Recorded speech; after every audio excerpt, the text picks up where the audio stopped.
கடந்த 24 மணி நேரத்தில் மேற்கு தொடர்ச்சி மலையை ஒட்டியுள்ள மாவட்டங்களில் ஓரிரு இடங்களில் மழை பெய்துள்ளது. அதிகபட்சமாக விருதுநகர் மாவட்டம் மத்திராயிருப்பில் 7 சென்டிமீட்டர் மழை பதிவாகியுள்ளது.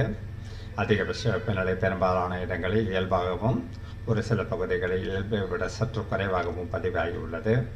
தென்னிந்திய பகுதிகளின் மேல் நிலவும் வளிமண்டல சுழற்சிகளின் காரணமாக அடுத்து வரும் 4 நாட்களுக்கு தமிழகம், புதுவை மற்றும் காரைக்கால் பகுதிகளில் ஒரு சில இடங்களில் இடைமின்னலுடன் கூடிய லேசானது முதல் மிதமான வரை மழைக்கு வாய்ப்புள்ளது.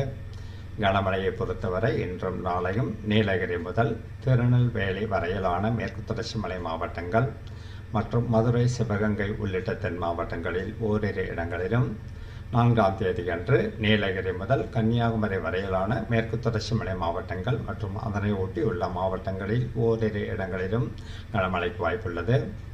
5ஆம் தேதியன்று கோவை மாவட்ட மலைப்பகுதிகள், நீலகிரி, திண்டுக்கல், தேனி, தென்காசி மற்றும் ஈரோடு, தருமபுரி, கிருஷ்ணகிரி, சேலம் உள்ளிட்ட வட உள் மாவட்டங்களில் ஓரிரு இடங்களில் கனமழைக்கு வாய்ப்புள்ளது.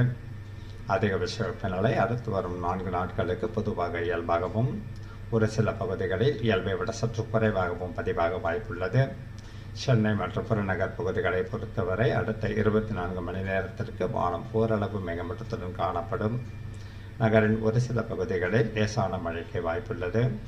அடுத்து வரும் 5 நாட்களுக்கு மீனவர்களுக்கான எச்சரிக்கை எதுவும் இல்லை.